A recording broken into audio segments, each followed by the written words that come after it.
Le port du Havre, octobre 2019. Un brouillard dense enveloppe les quais, transformant les silhouettes des grues en ombres fantomatiques qui se découpent sur l'horizon gris. La mer est calme ce matin-là, contrastant avec l'agitation habituelle des dockers qui s'affairent autour d'un vieux conteneur rouillé par les années et l'air salin. Ce conteneur abandonné, identifié seulement par un numéro à moitié effacé, n'aurait jamais dû attirer l'attention. Pourtant, c'est ici que l'histoire ressurgit du passé. Thomas Mercier, responsable des inventaires depuis 15 ans, consulte une liste sur sa tablette. Son regard s'arrête sur une anomalie.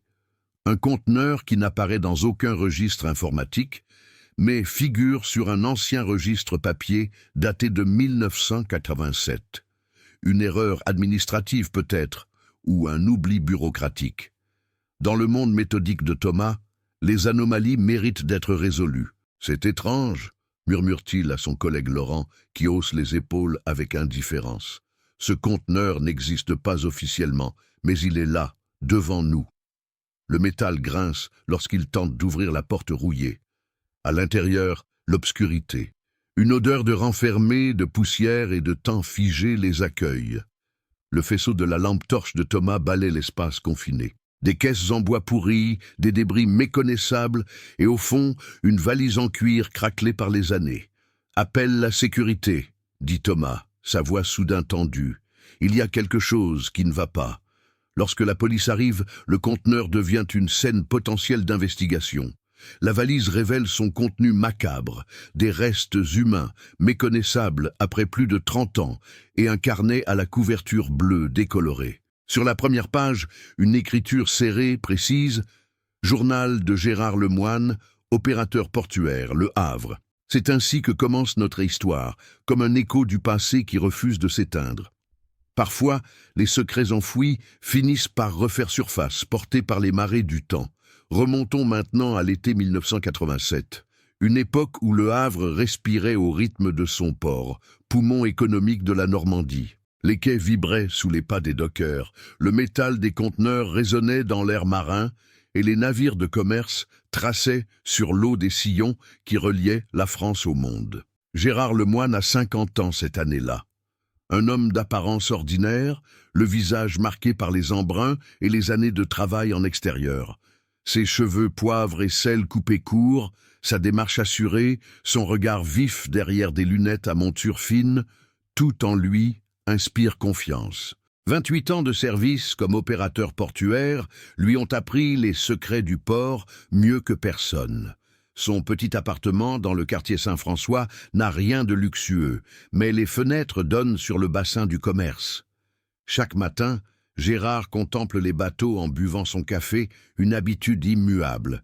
Sa vie est organisée comme les plannings qu'il supervise, méthodique, prévisible, sans surprise. Le port, c'est une mécanique précise, disait-il souvent à sa fille Sophie lors de ses visites. Chaque conteneur a une histoire, chaque navire une destination, et tout doit être documenté. Cette rigueur professionnelle, cette passion pour l'ordre et la précision, c'est ce qui définissait Gérard Lemoine. Un homme qui notait tout, qui observait tout. Peut-être trop. Sa collègue de l'époque, Martine Dufresne, aujourd'hui retraitée, se souvient « Gérard était respecté par tous. Il connaissait chaque recoin du port, chaque procédure. C'était un homme discret, mais quand il parlait, on l'écoutait. Le port du Havre en 1987, c'était aussi une période de transformation. La conteneurisation changeait les méthodes de travail traditionnelles. L'informatisation commençait à remplacer les registres papier. Et avec ces changements venaient de nouvelles opportunités, légitimes pour certains, moins pour d'autres. Dans son carnet retrouvé, Gérard avait commencé à consigner des observations troublantes dès avril 1987, des mouvements de conteneurs non enregistrés, des marchandises qui disparaissaient des inventaires, des signatures manquantes sur des documents officiels. 17 avril 1987, conteneur FRH 29865 déchargé du cargo Atlantic Star, absent du registre principal, redirigé vers l'entrepôt 7 sans documentation standard. Deuxième cas, ce mois-ci. Ces notes, d'abord factuelles, deviennent progressivement plus inquiètes, plus détaillées. Gérard commence à mentionner des noms, des dates, des montants. Il dessine des schémas de flux financiers, reconstitue une organisation qui semble opérer dans l'ombre du port officiel. Le 2 juin, il écrit « J'ai parlé à Maurice de mes soupçons. Il m'a conseillé de laisser tomber. Il y a des choses qu'il vaut mieux ne pas voir, m'a-t-il dit. Mais comment fermer les yeux quand on comprend l'ampleur de ce qui se passe ?» Maurice Leroy était le superviseur direct de Gérard, un homme imposant au caractère bourru, mais juste. Dans son témoignage récent, il confirme cette conversation. « Oui, je lui avais dit de ne pas s'en mêler. Le port, c'était un monde à part à l'époque. Il y avait des arrangements, des compromis. Je ne dis pas que c'était bien, mais c'était comme ça. Gérard était trop idéaliste. » L'été avance et les notes de Gérard révèlent qu'il commence à comprendre la mécanique d'une opération bien plus vaste qu'il ne l'imaginait initialement. Il ne s'agissait pas simplement de petits trafics locaux ou de corruption administrative mineure. Les indices pointaient vers un réseau international, impliquant plusieurs pays, des sommes considérables et des protections en haut lieu. 14 juillet, jour férié. J'ai profité du calme pour vérifier les archives des 6 derniers mois. Le schéma est clair maintenant. Les conteneurs fantômes arrivent toujours sur des navires différents, mais suivent le même circuit une fois à terre. Et toujours les mêmes signatures qui reviennent, PD, MK et ce mystérieux Albatros qui semble coordonner l'ensemble. Le 26 juillet, Gérard note une rencontre qui changera tout. Approché aujourd'hui par Richard Delorme des douanes. Il enquête aussi de son côté. Nous avons comparé nos informations. C'est bien plus grave que je ne pensais.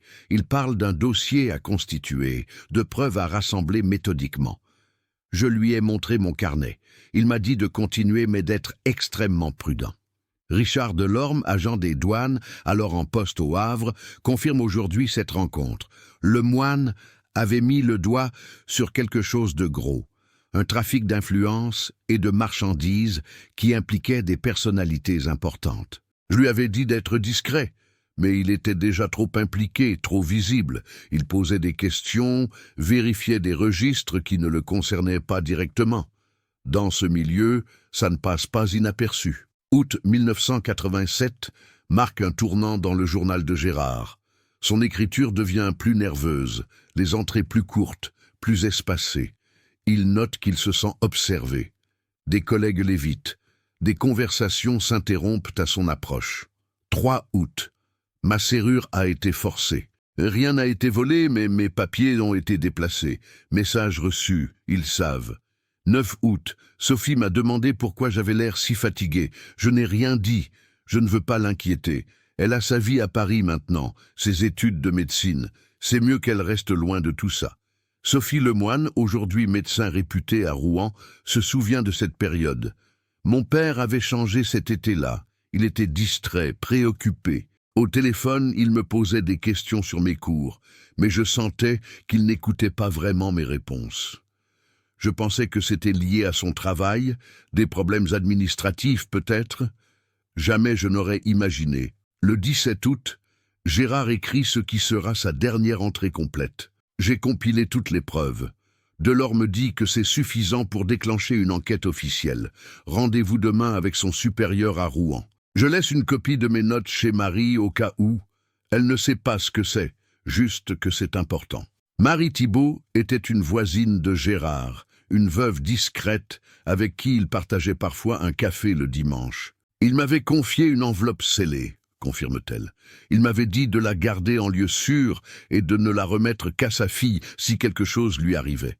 Il avait l'air si sérieux ce jour-là. C'était la dernière fois que je l'ai vu. Le 18 août 1987, Gérard Lemoine quitte son appartement à 7h15, comme tous les matins. Il porte son imperméable beige habituel, malgré la chaleur estivale, et une sacoche en cuir marron où se trouvent ses documents.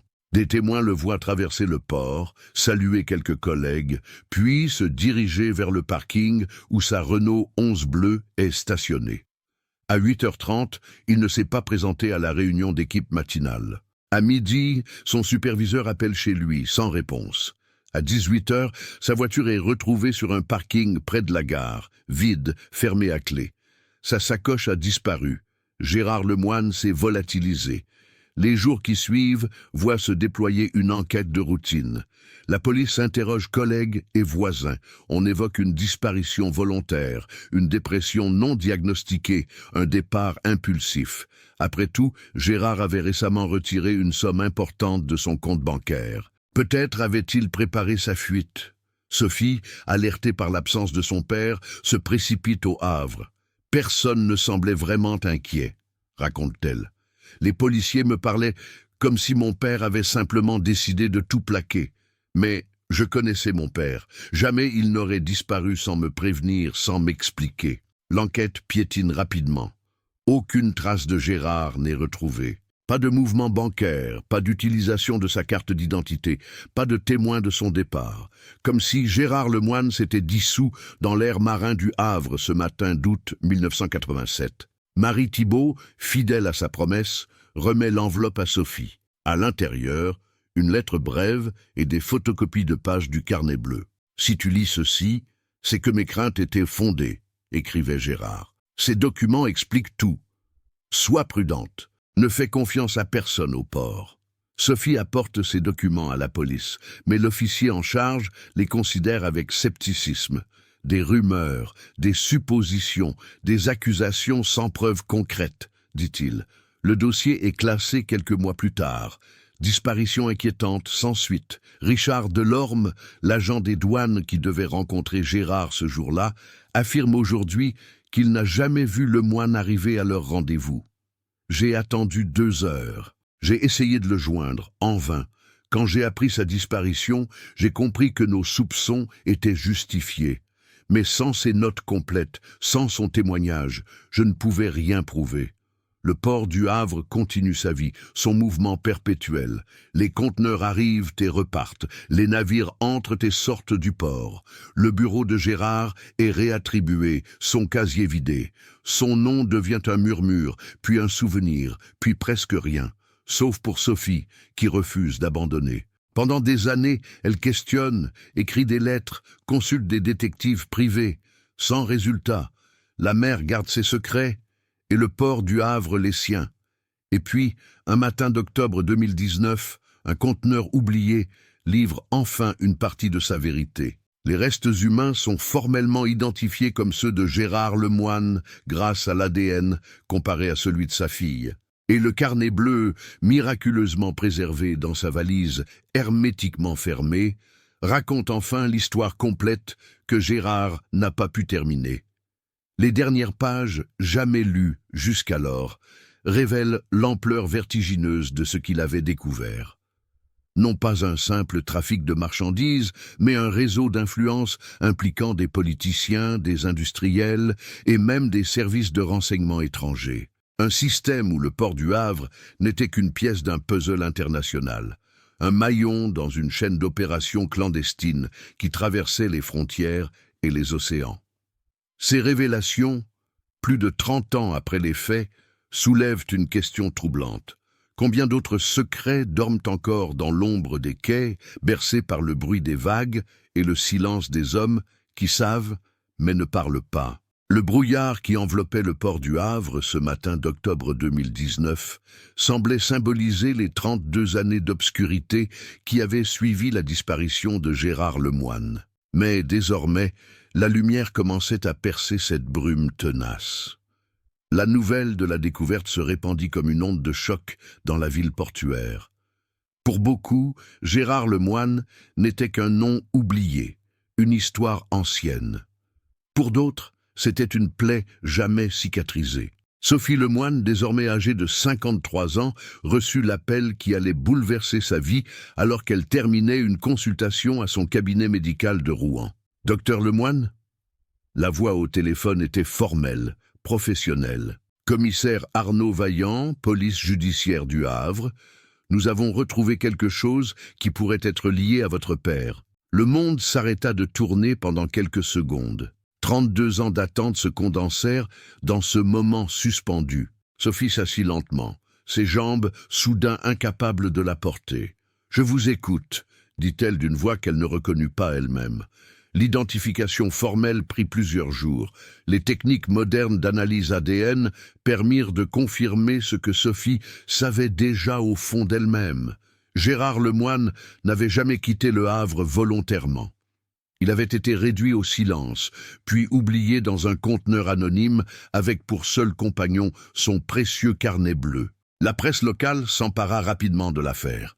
Mystère résolu, le corps de l'employé portuaire disparu en 1987, retrouvé dans un conteneur, titrait « Le Havre libre ».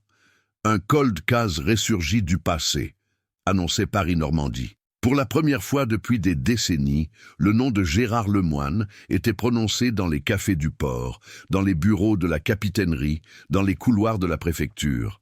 Un nom qui ramenait avec lui les fantômes d'une époque que beaucoup préféraient oublier. Dans son appartement rouennais aux murs couverts de photos de famille, Sophie recevait les enquêteurs avec un mélange de soulagement et d'appréhension.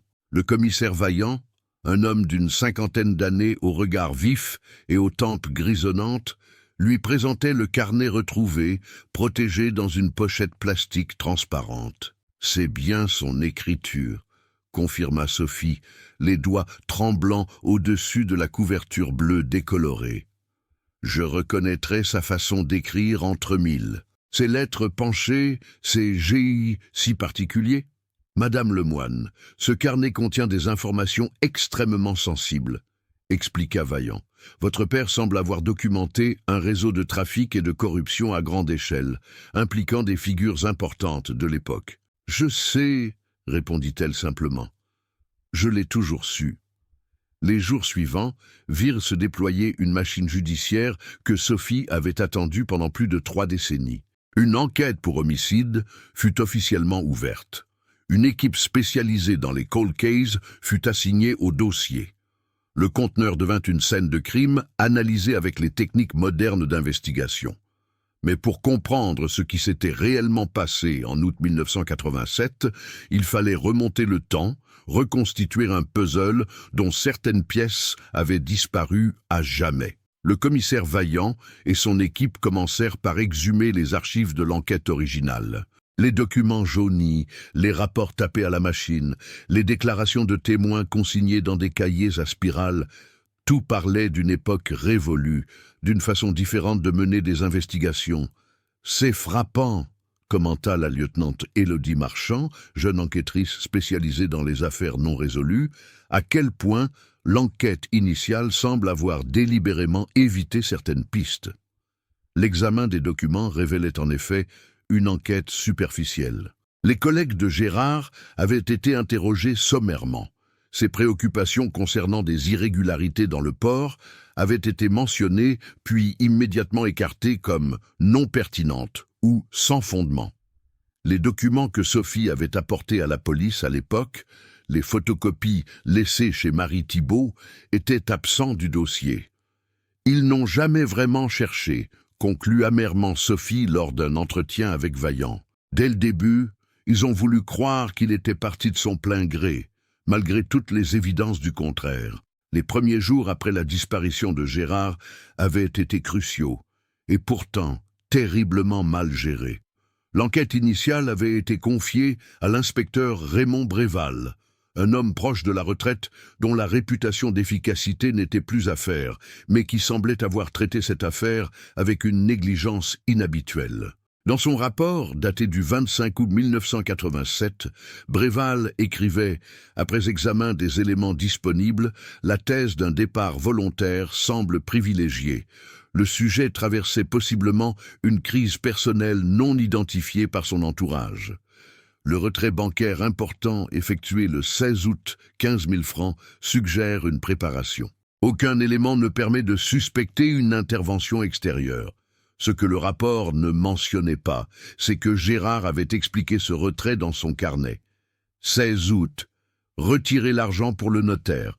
Le rendez-vous pour la succession de tante Mathilde est fixé au 28. Sophie ne peut pas venir. Je m'en occuperai seule.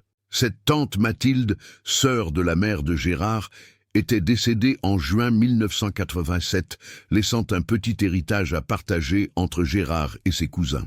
Un détail que la police aurait pu vérifier en quelques coups de téléphone. Ce n'est pas de l'incompétence, affirmait désormais le commissaire Vaillant. C'est de la négligence volontaire, peut-être pire. L'inspecteur Bréval était décédé en 2005, emportant avec lui les réponses à de nombreuses questions. Mais son assistant de l'époque, désormais à la retraite dans un village côtier près de Fécamp, accepta de rencontrer les enquêteurs. Paul Desormeaux, 68 ans, accueillit Vaillant et Marchand dans sa modeste maison face à la mer. Ses souvenirs de l'affaire Lemoine étaient étonnamment précis.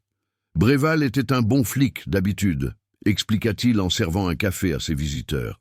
Mais cette affaire-là, il l'a traitée différemment. Dès le premier jour, il a reçu un appel, et après ça, tout a changé. « Un appel de qui ?» demanda Vaillant. « Je ne sais pas exactement. » Mais il est sorti de son bureau blanc comme un linge. Il m'a dit « Paul, cette histoire, Lemoine, on va la traiter discrètement. Pas la peine de remuer trop de boue. » J'étais jeune, je ne posais pas de questions. « Et les documents apportés par la fille de Lemoine ?» Desormeaux soupira profondément, le regard tourné vers l'océan, visible par la fenêtre. Ils ont disparu du dossier le jour même. Bréval les a pris et je ne les ai jamais revus. Il m'a dit qu'ils contenaient des accusations fantaisistes, qui pourraient nuire à des réputations. À l'époque, j'ai accepté cette explication. En quittant la maison de l'ancien policier, Vaillant et Marchand échangèrent un regard entendu. L'enquête originale n'avait pas échoué. Elle avait été sabordée. Pendant ce temps, Sophie Lemoine explorait ses propres souvenirs. Dans le grenier de sa maison, elle avait conservé des boîtes entières de documents liés à son père.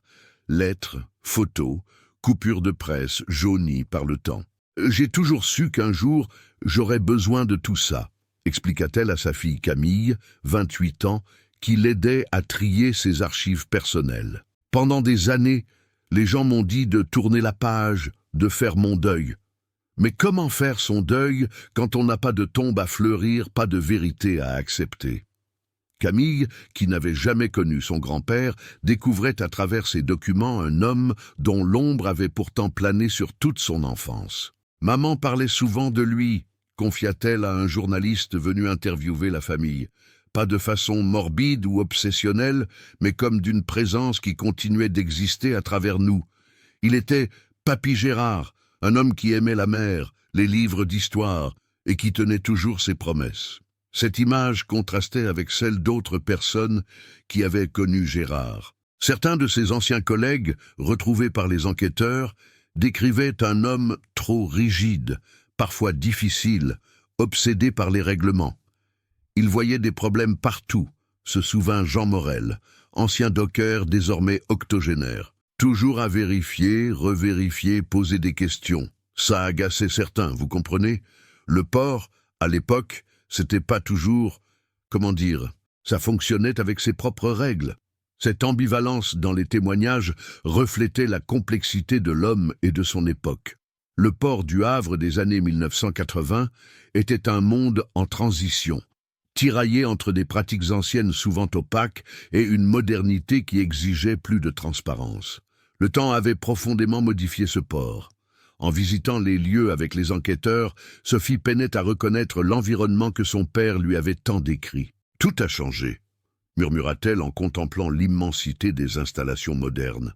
Ces énormes portiques, ces terminaux automatisés, mon père travaillait dans un monde beaucoup plus humain, je dirais. Le commissaire Vaillant hocha la tête. Le port s'est industrialisé, informatisé. La plupart des opérations qui nécessitaient des dizaines d'hommes se font maintenant via des ordinateurs. Moins de place pour l'erreur, ou pour certains arrangements, et moins de place pour des témoins gênants, ajouta Sophie. La ville elle-même portait les traces de cette évolution. Le Havre, largement détruit pendant la Seconde Guerre mondiale puis reconstruit, avait continué sa métamorphose. Les anciens quartiers populaires proches du port avaient été rénovés, gentrifiés. L'appartement où vivait Gérard était désormais un immeuble de standing avec vue sur la marina. Marie Thibault, la voisine qui avait gardé l'enveloppe de Gérard, était décédée en 2011. Sa fille, contactée par les enquêteurs, se souvenait vaguement de l'homme disparu dont sa mère parlait parfois. Maman disait toujours que cette histoire l'avait hantée, raconta-t-elle. Elle se demandait si elle aurait dû faire plus, parler plus tôt. Mais à qui? Personne ne voulait entendre. Ce sentiment d'impuissance face à un système plus grand que soi résonnait également dans les témoignages d'autres personnes périphériques à l'affaire. Le Havre des années 1980 apparaissait comme une ville où certaines questions ne devaient pas être posées, où certains silences étaient préférables à certaines vérités. Richard Delorme, l'agent des douanes qui devait rencontrer Gérard le jour de sa disparition, avait quitté son poste peu après. Retrouvé dans une maison de retraite près de Caen, il parla aux enquêteurs avec la clarté intermittente d'un homme de 87 ans, dont la mémoire jouait parfois des tours. « J'avais mes soupçons aussi », confirma-t-il, assis dans un fauteuil face à un jardin bien entretenu. Pas seulement des marchandises qui disparaissaient, des conteneurs qui arrivaient sans être sur les manifestes officiels. Un système bien huilé. Pourquoi n'avez-vous pas poursuivi l'enquête après la disparition de Lemoine ? Demanda Vaillant. Le vieil homme eut un sourire amer. Vous croyez que je n'ai pas essayé ? 3 semaines après, j'ai été convoqué par ma hiérarchie. On m'a suggéré de me concentrer sur d'autres dossiers, puis on m'a muté à Strasbourg. 1 mois plus tard, mon appartement a été cambriolé. Mes notes ont disparu. Avez-vous reçu des menaces directes ? Pas besoin. Le message était clair. Ces témoignages s'accumulaient, dessinant progressivement les contours d'une affaire bien plus vaste que la disparition d'un seul homme.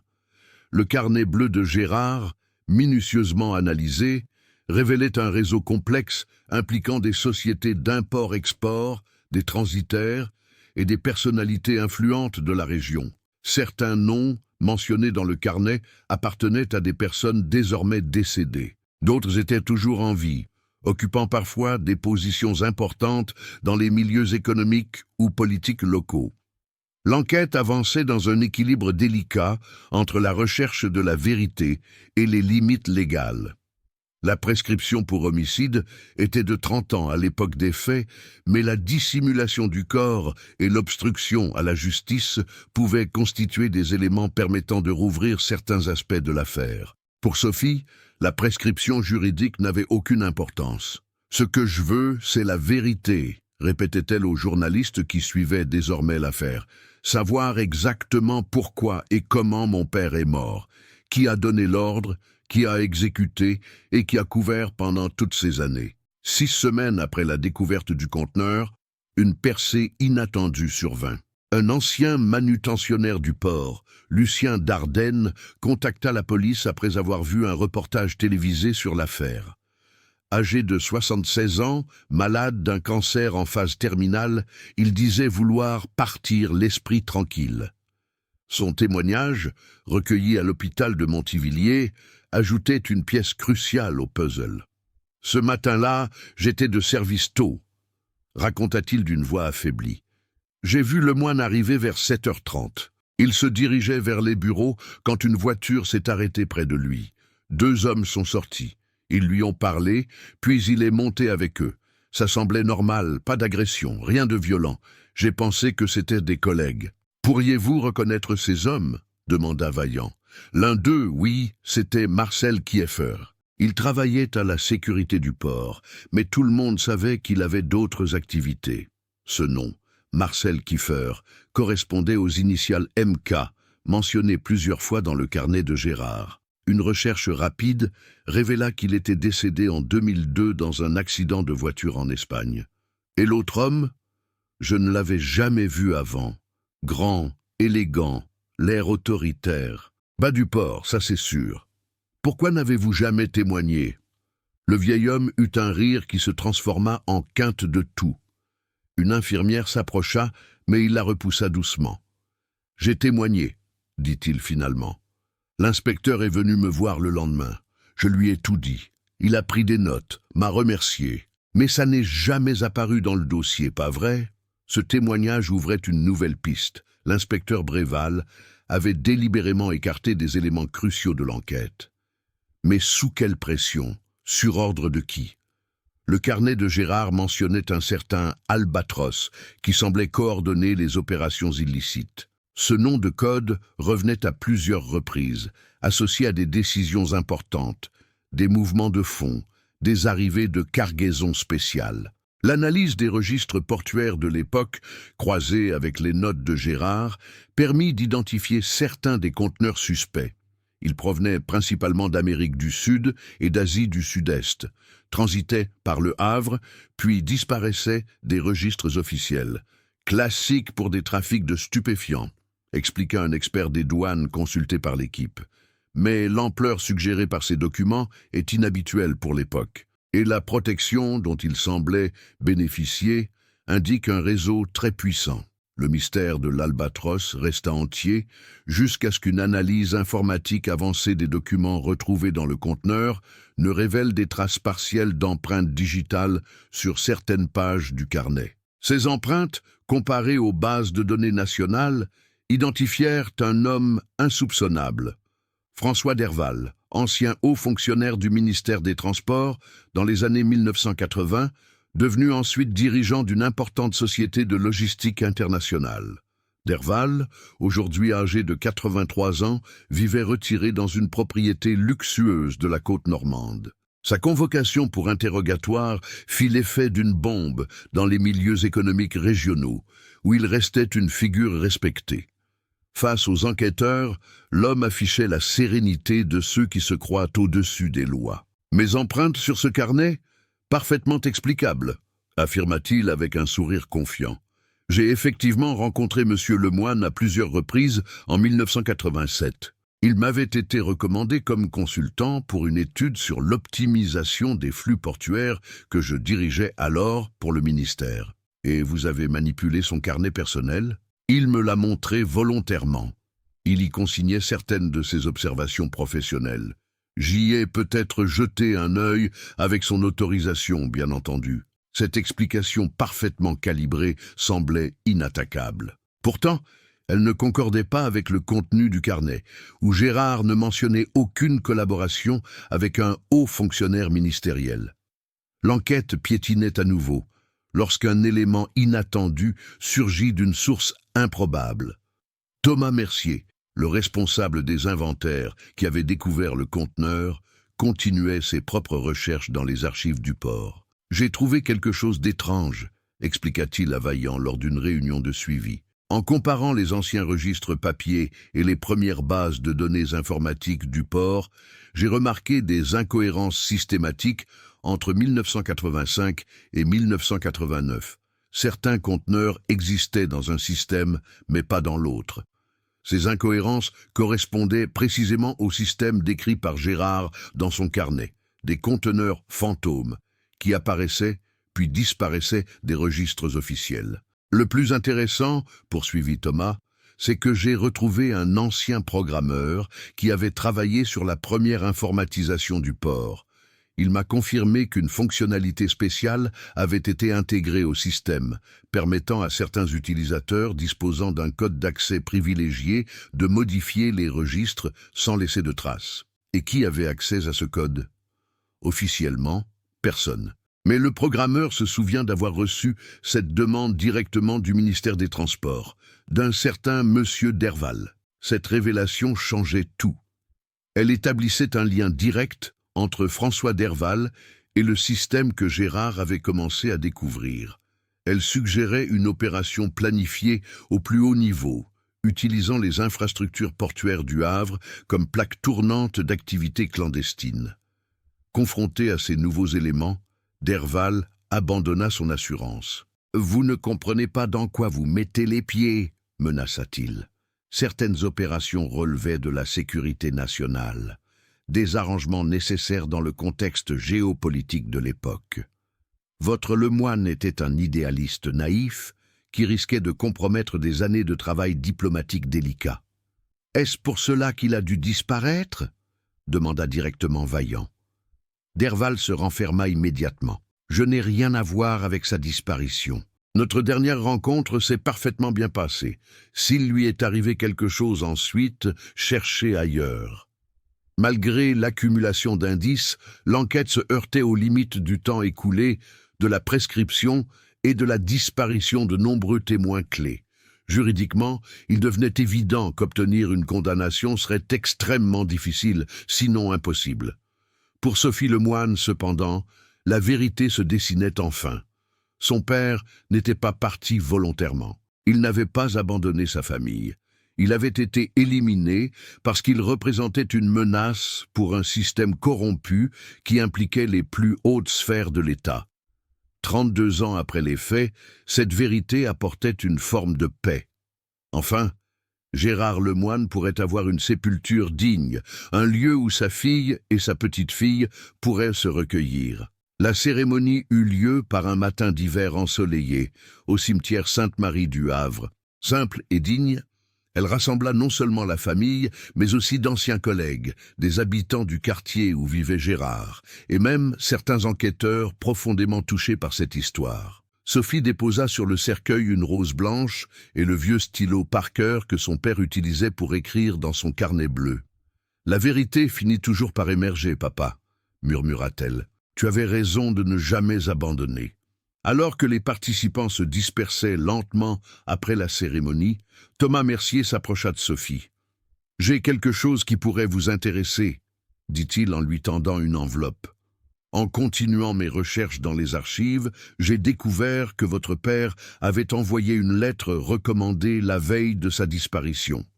Elle était adressée à un journal suisse. Je ne sais pas ce qu'elle contenait, mais j'ai retrouvé la référence dans les registres du bureau de poste du port. » Sophie prit l'enveloppe, sentant que l'histoire de son père n'avait peut-être pas encore révélé tous ses secrets.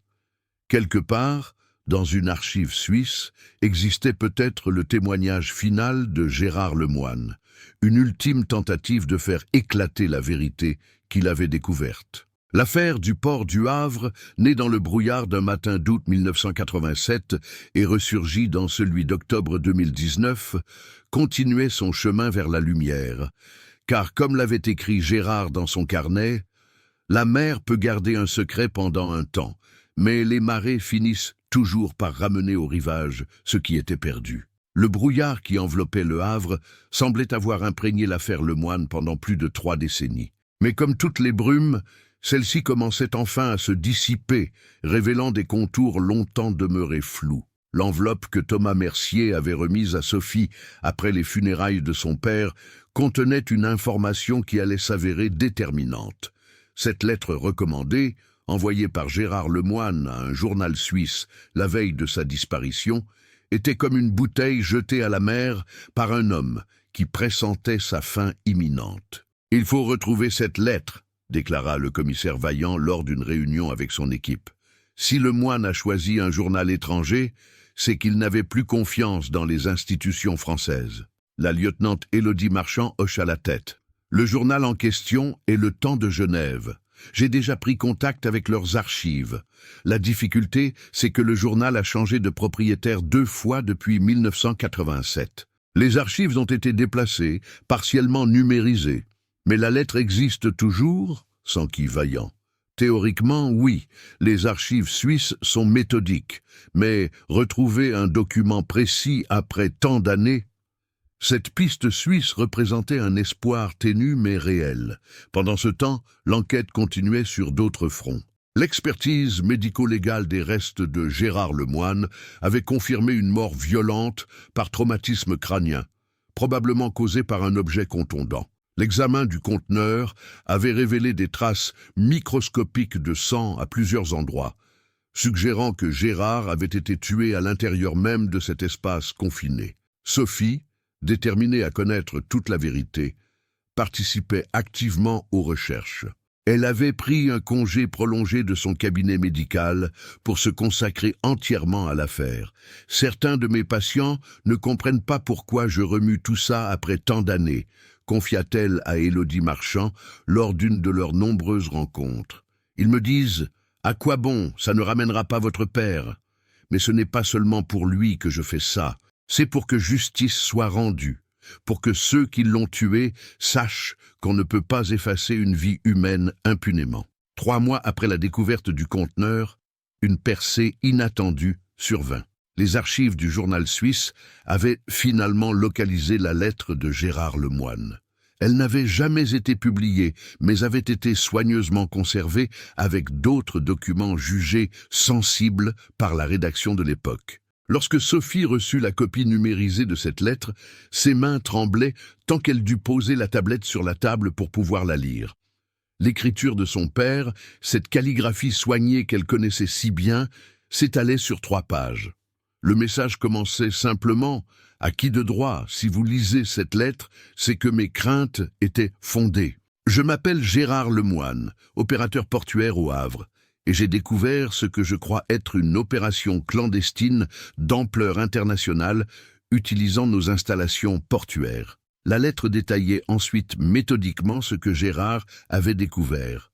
Un réseau de trafic impliquant des conteneurs fantômes, des marchandises qui disparaissaient des registres officiels et surtout une liste de noms. Certains étaient codés, d'autres parfaitement explicites. Parmi eux, François Derval, identifié comme l'architecte du système, mais aussi des personnalités politiques locales et nationales, des chefs d'entreprise et un nom qui fit frémir Sophie, Raymond Bréval, l'inspecteur chargé de l'enquête sur la disparition de son père. « J'ai contacté les autorités compétentes », écrivait Gérard, « mais je crains que certaines d'entre elles ne soient impliquées dans ce réseau. J'ai rendez-vous demain avec un agent des douanes qui partage mes inquiétudes, mais je vous adresse cette lettre comme une assurance au cas où il m'arriverait quelque chose. 6 joints des copies de documents qui étayent mes accusations. » Ces pièces jointes, malheureusement, n'avaient pas été conservées avec la lettre, mais ce document constituait néanmoins un témoignage direct de Gérard, rédigé la veille de sa mort, qui identifiait clairement ceux qu'il soupçonnait. Cette découverte électrisa l'enquête. Le commissaire Vaillant convoqua immédiatement une réunion de crise avec le procureur. La prescription pour meurtre était de 30 ans à l'époque des faits, rappela le procureur Lavigne, un homme rigoureux d'une 60aine d'années. Mais nous pouvons encore poursuivre pour dissimulation de cadavres et obstruction à la justice, qui sont des délits continus. Et les complicités après coup, demanda Vaillant. Potentiellement poursuivables aussi. Mais il nous faut des preuves solides, pas seulement des accusations posthumes. La lettre suisse ouvrait des pistes, mais ne constituait pas une preuve définitive. Pour établir des responsabilités pénales, il fallait davantage. C'est Thomas Mercier qui, une fois encore, apporta un élément crucial. Fasciné par cette affaire qui avait commencé avec sa découverte du conteneur, il continuait ses recherches personnelles dans les archives portuaires. « J'ai pensé à quelque chose », expliqua-t-il à Vaillant lors d'une de leurs rencontres régulières. « Les conteneurs ont des numéros d'identification uniques, même ceux de 1987. J'ai retrouvé le manifeste complet du cargo Atlantic Star mentionné dans le carnet de Gérard. Et effectivement, le conteneur FRH 2009-865 n'y figure pas officiellement. « Ce n'est pas nouveau », remarqua Vaillant. « Nous savons qu'il y avait des conteneurs fantômes. » « Oui, mais j'ai eu une autre idée. Les compagnies d'assurance maritime gardent leurs propres registres, indépendants de ceux des ports. J'ai contacté Lloyds à Londres. Ils ont numérisé toutes leurs archives depuis les années 60. Le visage de Vaillant s'illumina. « Et ils ont des informations sur ce conteneur ? » « Mieux que ça. Ils ont la liste complète des conteneurs assurés par l'Atlantic Star lors de ce voyage, y compris le FRH 2009-865, qui était officiellement déclaré comme transportant des pièces mécaniques en provenance de Colombie. Mais le plus intéressant, c'est le nom du propriétaire de la cargaison, Albatros International Trading. « Albatros », murmura Vaillant, le nom de code dans le carnet de Lemoine. Cette découverte permettait enfin d'établir un lien concret entre le surnom mystérieux et une entité réelle. Des recherches supplémentaires révélèrent qu'Albatros International Trading était une société écran enregistrée au Panama, dont les activités avaient cessé en 1990. Parmi ses administrateurs figurait un certain Pierre Derval, le frère cadet de François. Confronté à ces nouveaux éléments, François Derval changea de stratégie. Lors d'un nouvel interrogatoire, son assurance avait laissé place à une nervosité mal dissimulée. Albatros International? Oui, une entreprise de mon frère. Je n'y étais pas directement impliqué. Pierre faisait de l'import-export, parfaitement légal d'ailleurs. Pourtant, cette société apparaît systématiquement liée à des conteneurs non enregistrés officiellement, insista Vaillant. Des conteneurs qui, selon les notes de Gérard Lemoine, transportaient bien autre chose que des pièces mécaniques. « Je ne suis pas responsable des activités de mon frère », répliqua sèchement Derval. « Votre frère décédé en 1996, très opportunément pour vous. Mais nous avons retrouvé des virements importants de ses comptes vers les vôtres entre 1985 et 1990. Comment expliquez-vous cela ?» Derval se tut, le regard fuyant. Son avocat prit la parole. « Mon client n'a rien à ajouter pour le moment. Ces transactions anciennes peuvent avoir de multiples explications légitimes. » L'étau se resserrait, mais les preuves directes impliquant Derval dans la mort de Gérard restaient insuffisantes. L'enquête atteignait ses limites traditionnelles. C'est alors qu'Élodie Marchand proposa une approche différente. « Nous devrions utiliser les nouvelles technologies de traitement de données », suggéra-t-elle lors d'une réunion d'équipe. Avec l'aide de l'IRCGN, nous pourrions appliquer des algorithmes d'analyse de réseau à toutes les informations dont nous disposons. Mouvements financiers, appels téléphoniques de l'époque, déplacement des suspects, l'Institut de recherche criminelle de la Gendarmerie nationale disposait en effet d'outils de pointe pour analyser des masses de données et identifier des patterns invisibles à l'œil humain. Cette approche, impensable en 1987, permit de reconstituer numériquement le réseau complexe que Gérard avait commencé à cartographier manuellement dans son carnet. L'analyse révéla des connexions surprenantes entre François Derval, Raymond Bréval, l'inspecteur chargé de l'enquête initiale, et Marcel Kiefer, l'homme de sécurité identifié par le témoin Lucien Dardenne. « Regardez ce schéma », expliqua la spécialiste de l'IRCGN, en montrant un écran couvert de points interconnectés. Ces trois individus ont échangé des appels téléphoniques à une fréquence anormalement élevée dans les jours qui ont précédé et suivi la disparition de Lemoine. Et ce triangle se répète pour plusieurs autres incidents identifiés dans le carnet de la victime.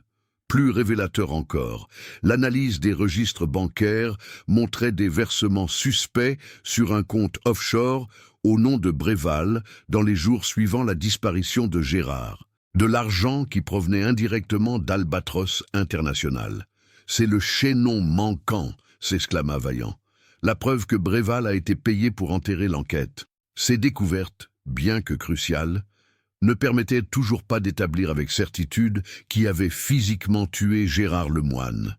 Marcel Kiefer, le suspect le plus probable selon le témoignage de Dardenne, était mort depuis longtemps. Quant à Bréval, décédé en 2005, il avait emporté ses secrets dans la tombe. François Derval restait le seul survivant de ce trio, mais rien ne prouvait sa présence physique lors du meurtre. À 83 ans, affaibli par un cancer récemment diagnostiqué, il continuait de nier toute implication directe dans la mort de Lemoine, tout en admettant à demi-mot l'existence du réseau de trafic. « C'était d'autres temps », répétait-il lors des interrogatoires. Certaines opérations servaient des intérêts qui dépassaient le cadre strictement légal, mais répondaient à des impératifs stratégiques. Cette défense ambiguë, évoquant des raisons d'État sans jamais les expliciter clairement, était difficile à contrer juridiquement. D'autant que certains documents potentiellement pertinents restaient classifiés, protégés par le secret d'État. Pour Sophie Lemoine, cette situation était d'une frustration indicible. La vérité semblait si proche, et pourtant, la justice complète paraissait inatteignable. « Je comprends votre sentiment », lui dit le procureur Lavigne lors d'une réunion privée. « Mais d'un point de vue strictement juridique, les chances d'obtenir une condamnation pour le meurtre de votre père sont extrêmement minces. La prescription, l'ancienneté des faits, la disparition des témoins clés, sans parler des obstacles que certains services de l'État pourraient dresser si nous touchons à des opérations classifiées. Alors mon père serait mort pour rien ? Demanda Sophie, la voix brisée par l'émotion. Ceux qui l'ont tué vont s'en sortir? Pas nécessairement, intervint Vaillant. Nous ne pouvons peut-être pas les condamner pour meurtre, mais nous pouvons révéler la vérité. Faire savoir ce qui s'est réellement passé. Pour la mémoire de votre père, mais aussi pour l'histoire. Cette perspective d'une vérité sans justice pénale était amère. Mais Sophie comprit que c'était peut-être le maximum qu'elle pouvait espérer après tant d'années. Un événement inattendu vint cependant bouleverser ce pronostic pessimiste. Camille, la fille de Sophie, travaillait comme data scientist dans une entreprise de cybersécurité. Passionnée par l'affaire de son grand-père, elle avait suivi avec attention les avancées de l'enquête. Un soir, elle appela sa mère, la voix vibrante d'excitation. « Maman, je crois que j'ai trouvé quelque chose d'important. Tu te souviens du conteneur où grand-père a été retrouvé? Le numéro d'identification qu'il portait était partiellement effacé, mais les enquêteurs ont pu le reconstituer. FRH 2975. Oui, c'est le conteneur mentionné dans son carnet, confirma Sophie. Exactement. Le conteneur qu'il avait repéré comme suspect en avril 1987. Celui qui transportait soi-disant des pièces mécaniques de Colombie. Où veux-tu en venir, chérie? J'ai eu une intuition. Si grand-père a été tué dans ce même conteneur, ce n'est peut-être pas une coïncidence. Alors j'ai fait des recherches sur le parcours de ce conteneur spécifique. Camille avait utilisé ses compétences en data mining pour reconstituer l'historique complet du conteneur FRH 29865, croisant des bases de données maritimes internationales, des archives portuaires numérisées et même des images satellites historiques. Ce conteneur est arrivé au Havre le 15 avril 1987 à bord de l'Atlantic Star. Il a été officiellement perdu dans les registres portuaires peu après. Mais en réalité, il a été déplacé vers l'entrepôt 7, comme grand-père l'avait noté. Il y est resté jusqu'au 18 août, le jour de la disparition de grand-père. Tu es sûr de ces dates? Absolument. J'ai retrouvé des registres de mouvements internes qui n'avaient jamais été numérisés. Et voici le plus intéressant. Le 18 août au soir, ce même conteneur a été chargé sur un cargo nommé Emerald Sea, à destination de Rotterdam. Officiellement, il était vide, retourné à la compagnie de leasing. Ces informations établissaient pour la première fois une chronologie précise. Gérard avait été tué le jour même où le conteneur suspect qu'il suivait depuis des mois quittait le Havre. Une coïncidence trop parfaite pour en être une. Plus troublante encore, Camille avait découvert que l'Emerald Sea appartenait à une filiale de transport maritime du groupe Derval Industries, la holding familiale de François Derval. Cette connexion directe était l'élément manquant dans le puzzle. Elle plaçait Derval au centre d'une opération qui avait non seulement utilisé le port du Havre pour des trafics illicites, mais aussi organisé l'élimination de Gérard Lemoine et la dissimulation de son corps. Lorsque ces éléments furent présentés au juge d'instruction, celui-ci autorisa une perquisition au domicile de François Derval et dans les archives de son groupe industriel. Cette opération, menée discrètement un matin de printemps, fut décisive. Dans un coffre-fort dissimulé derrière une bibliothèque du bureau personnel de Derval, les enquêteurs découvrirent un dossier annoté de sa main, contenant des documents dérobés à Gérard Lemoine, le jour de sa mort. Parmi eux, les originaux des preuves que Gérard comptait présenter à Richard Delorme, l'agent des douanes, lors de leur rendez-vous manqué. Plus accablant encore, un journal personnel dans lequel Derval, avec un détachement glaçant, avait consigné la neutralisation du problème Lemoine et les mesures prises pour sécuriser l'opération Albatros. Face à ces preuves irréfutables, et peut-être conscient que son cancer ne lui laissait que peu de temps, François Derval finit par avouer, non pas directement au meurtre qu'il attribuait à Kiefer et à un autre homme de main jamais identifié, mais à son organisation et à la dissimulation qui suivit. Lemoine menaçait une opération d'importance nationale, justifia-t-il lors de sa déposition enregistrée. Nous n'avions pas prévu qu'il irait aussi loin dans ses recherches. L'éliminer n'était pas le plan initial, mais il était devenu trop dangereux. Le conteneur, c'était une solution pragmatique. Personne ne cherche un homme dans un conteneur destiné à l'exportation. Cette confession, bien que partielle, fut suffisante pour que le procureur engage des poursuites pour complicité de meurtre, dissimulation de cadavres et obstruction à la justice. En raison de son âge et de son état de santé, Derval fut placé en détention à domicile avec bracelet électronique en attendant son procès. Un procès que Sophie attendait avec un mélange d'appréhension et de soulagement. Enfin, l'homme qui avait orchestré la mort de son père allait répondre de ses actes, même si la justice semblait bien tardive. « Ce n'est pas seulement pour papa que c'est important », expliqua-t-elle à sa fille Camille. « C'est pour toutes les victimes silencieuses de ce système, pour tous ceux qui ont été réduits au silence parce qu'ils avaient vu ce qu'ils n'auraient pas dû voir. » Le procès de François Derval s'ouvrit 6 mois plus tard. L'ancien haut fonctionnaire, diminué par la maladie mais l'esprit toujours vif, se présenta devant la cour d'assises de Rouen dans un fauteuil roulant, accompagné d'une équipe d'avocats renommés. L'affaire attira une attention médiatique considérable. Elle ravivait des questions sur les pratiques opaques des années 1980, sur les zones grises où intérêts économiques, politiques et parfois criminels se rejoignaient avec la bénédiction tacite de certaines autorités. Pendant 2 semaines, le tribunal entendit une succession de témoins, d'experts et examina des centaines de pièces à conviction. Sophie témoigna avec dignité de ce que la disparition de son père avait signifié pour elle. 32 ans d'incertitude, de questions sans réponse, d'un deuil impossible à accomplir. « On m'a volé mon père », déclara-t-elle face aux jurés. « Mais on m'a aussi volé la vérité pendant plus de 3 décennies. Cette vérité que mon père cherchait, qu'il a trouvée, et pour laquelle il est mort. » Camille témoigna également, expliquant comment ses compétences modernes en analyse de données avaient permis de reconstituer un puzzle que les méthodes traditionnelles d'enquête n'avaient pu résoudre. « Mon grand-père notait tout à la main dans son carnet bleu, dit-elle.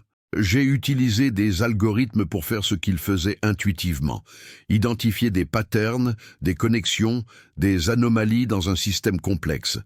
Nos outils ont changé, mais la recherche de la vérité reste la même. » Le commissaire Vaillant, à la barre des témoins, souligna comment l'obstruction initiale à l'enquête avait failli permettre à un crime parfait d'échapper à jamais à la justice. Sans la persévérance de Sophie Lemoine, sans la découverte fortuite de ce conteneur par Thomas Mercier, sans les nouvelles technologies qui nous ont permis de revisiter les preuves anciennes sous un nouvel angle, cette affaire serait restée à jamais non résolue. La défense de Derval tenta de minimiser sa responsabilité personnelle, insistant sur le contexte géopolitique de l'époque, sur les nécessités opérationnelles qui justifiaient parfois des mesures exceptionnelles. Ses avocats évoquèrent une raison d'État jamais clairement définie, des impératifs stratégiques délibérément vagues. Mais ces arguments abstraits pesaient peu face à la réalité concrète du crime. Un homme honnête, tué parce qu'il avait découvert un système malhonnête, un père arraché à sa fille, un corps dissimulé pendant des décennies dans un conteneur rouillé. Après 3 jours de délibération, le verdict tomba. François Derval fut reconnu coupable de complicité de meurtre avec préméditation, de dissimulation de cadavres et d'obstruction à la justice. Il fut condamné à 20 ans de réclusion criminelle, une peine largement symbolique étant donné son âge et son état de santé, mais qui représentait néanmoins une reconnaissance officielle de sa culpabilité. En quittant la salle d'audience, Sophie s'arrêta brièvement devant son bourreau. Leurs regards se croisèrent pour la première fois directement. « Pourquoi ?» demanda-t-elle simplement. Derval soutint son regard un instant avant de répondre, parce qu'il ne voulait pas comprendre que certaines vérités doivent rester cachées, parce qu'il croyait en un monde plus simple que celui dans lequel nous vivons réellement. Sophie hocha lentement la tête. Non, il croyait en un monde plus juste, et c'est ce qui vous faisait peur. Elle tourna les talons et quitta la salle, laissant Derval face au jugement de sa conscience, le seul qui, peut-être, importait vraiment désormais. François Derval ne fit pas appel de sa condamnation. Il mourut 8 mois plus tard dans une chambre sécurisée de l'hôpital pénitentiaire de Fresnes, emportant avec lui bien des secrets que même le procès n'avait pas révélés. Pour Sophie et Camille, la fin de cette saga judiciaire marquait le début d'une nouvelle étape. La vérité avait enfin émergé, même si la justice était arrivée tardivement. Gérard Lemoine avait été réhabilité. Non plus un homme qui avait abandonné sa famille, mais un citoyen courageux qui avait payé de sa vie son intégrité. 1 an après le procès, la ville du Havre inaugura une petite plaque commémorative sur le quai où Gérard avait travaillé pendant tant d'années. Une cérémonie simple, en présence de Sophie, de Camille et de quelques anciens collègues qui avaient gardé le souvenir de cet homme discret mais déterminé. Gérard Lemoine, 1937-1987, employé portuaire. Son courage et sa quête de vérité demeurent une lumière dans la brume. Thomas Mercier, devenu un ami proche de la famille Lemoine, était présent ce jour-là. Il contempla la plaque avec émotion. « C'est étrange », confia-t-il à Sophie. « Je ne connaissais pas votre père, et pourtant j'ai l'impression qu'il a changé ma vie. Cette découverte, cette enquête, ça m'a fait voir mon travail, le port, différemment. » « Il aurait aimé ça, » sourit Sophie. « Il disait toujours que comprendre comment fonctionnent les choses, c'est le premier pas vers un monde meilleur. » L'affaire Lemoine eut des répercussions bien au-delà du cas individuel. Elle déclencha une réexamen de plusieurs cold cases similaires des années 1980, des disparitions jamais résolues qui pouvaient être liées à des réseaux de corruption ou de trafic. Des réformes furent également initiées dans la gestion portuaire et les procédures douanières. Le cas Lemoine devint un exemple étudié à l'École nationale de la magistrature, illustrant comment des pressions économiques et politiques pouvaient compromettre des enquêtes criminelles et comment les nouvelles technologies permettaient parfois de rouvrir des dossiers apparemment sans espoir. Camille, inspirée par cette expérience, réorienta sa carrière. Elle développa un algorithme spécialisé dans l'analyse de cold cases, capable de détecter des patterns invisibles dans des données anciennes et disparates. Ce système, baptisé Projet Gérard, en hommage à son grand-père, fut adopté par plusieurs services d'enquête internationaux. « Les criminels d'aujourd'hui utilisent la technologie », expliqua-t-elle lors d'une conférence, « mais nous aussi. Et parfois, la technologie nous permet de remonter le temps, de donner une voix à ceux qui ont été réduits au silence. » Sophie, quant à elle, reprit progressivement sa pratique médicale, mais consacrait désormais une partie de son temps à une association d'aide aux familles de personnes disparues. Son expérience, sa compréhension intime de la douleur causée par l'incertitude, en faisaient une interlocutrice précieuse pour ceux qui traversaient cette épreuve. « Le plus difficile, ce n'est pas le deuil, » disait-elle souvent, « c'est l'attente sans fin, les questions sans réponse. » Savoir, même quand la vérité est douloureuse, c'est pouvoir enfin commencer à guérir. Un soir d'été, 5 ans après la découverte du conteneur, Sophie et Camille se retrouvèrent sur la jetée du Havre, face à la mer. C'était la date anniversaire de la disparition de Gérard. Elles avaient pris l'habitude de venir ici chaque année pour se souvenir, pour réfléchir. Le soleil se couchait à l'horizon, peignant le ciel et la mer de teintes orangées et pourpres. Au loin, les silhouettes majestueuses des porte-conteneurs se détachaient contre ce tableau flamboyant. « Je me demande souvent ce que grand-père penserait du monde d'aujourd'hui, » dit Camille, contemplant le port moderne avec ses immenses grues automatisées et ses terminaux informatisés. Tellement de choses ont changé. Il serait fasciné par la technologie, sourit Sophie. Mais il verrait aussi que certaines choses ne changent pas. Les secrets, le pouvoir, la tentation de détourner des systèmes à son avantage, ces défis-là sont éternels. Mais aussi le courage de ceux qui refusent de fermer les yeux, ajouta Camille. Ça non plus, ça ne change pas. Elles restèrent silencieuses un moment, laissant la brise marine jouer dans leurs cheveux. Sophie sortit de son sac le vieux stylo Parker de son père, qu'elle gardait toujours avec elle comme un talisman. « Tu sais ce qu'il écrivait souvent dans ses lettres ?» demanda-t-elle à sa fille. Il terminait par cette phrase « La vérité est comme la marée, elle finit toujours par revenir. » Camille hocha la tête, émue. Il avait raison. Alors que le dernier rayon de soleil disparaissait à l'horizon, mère et fille quittèrent lentement la jetée, laissant derrière elles la mer et ses mystères, mais emportant avec elle l'héritage d'un homme dont l'intégrité avait fini par triompher du silence et de l'oubli. Car comme l'avait compris Gérard Lemoine, la justice peut être lente, mais elle n'oublie jamais. Et parfois, c'est dans les brumes les plus épaisses que la lumière de la vérité brille avec le plus d'éclat.